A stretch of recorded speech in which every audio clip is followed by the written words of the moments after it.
eu li uma vez que existe uma forma de você não pecar. A única forma de você não pecar é você colocar Deus acima de tudo.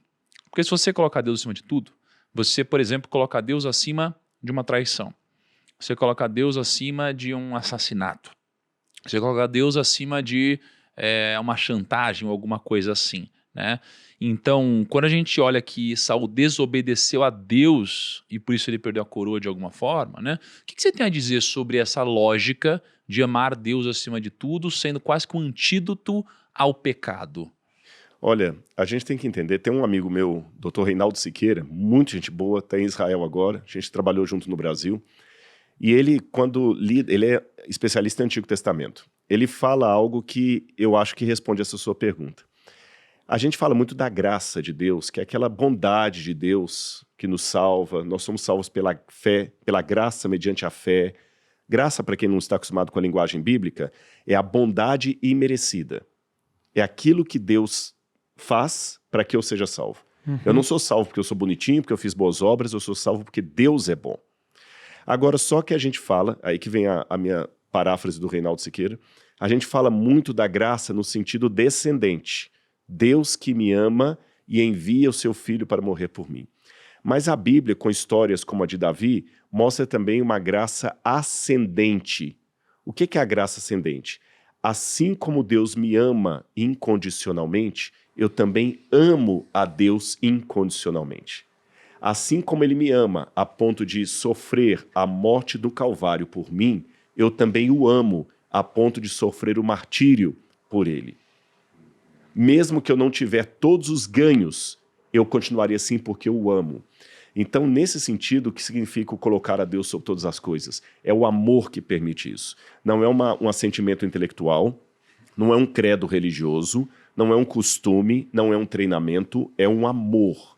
Quando você ama a Deus sobre todas as coisas, aí tudo faz sentido. Porque o único amor que a gente pode comparar a esse amor é o amor de pai e mãe.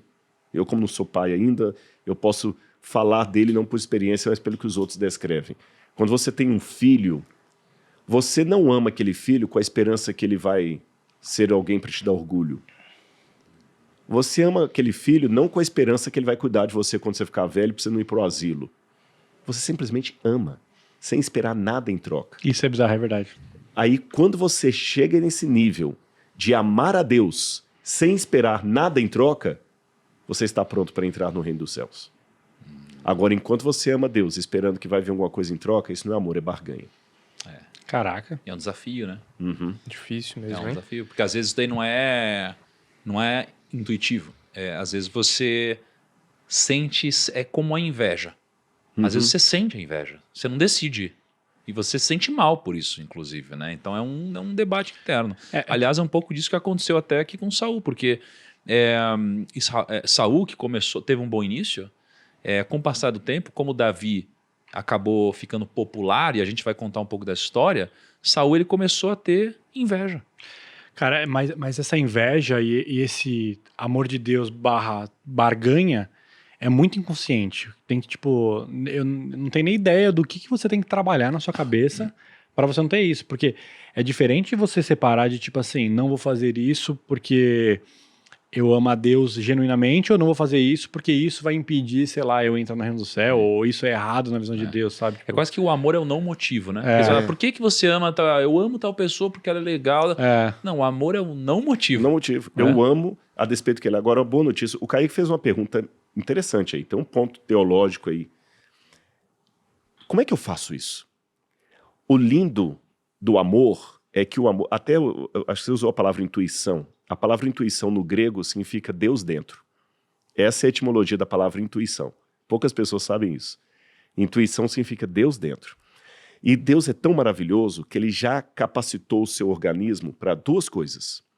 Para ele perceber as necessidades básicas e ainda que de maneira inconsciente forçar você a buscá-las. Exemplo, se eu estiver trabalhando demais na minha empresa, estou trabalhando, não estou parando, o meu organismo sabe que eu preciso parar.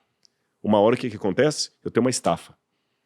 Aí corre para o hospital, desmaiou no trabalho e tudo mais. É o seu organismo mostrando que você precisa parar. O organismo dá sinais. Se você não está dormindo, Uma hora você vai cochilar no trânsito, você vai cochilar no semáforo. É o seu organismo dando sinais que você precisa descansar. A segunda maneira que nós temos, que foi dada pelo Criador, é a intuição espiritual.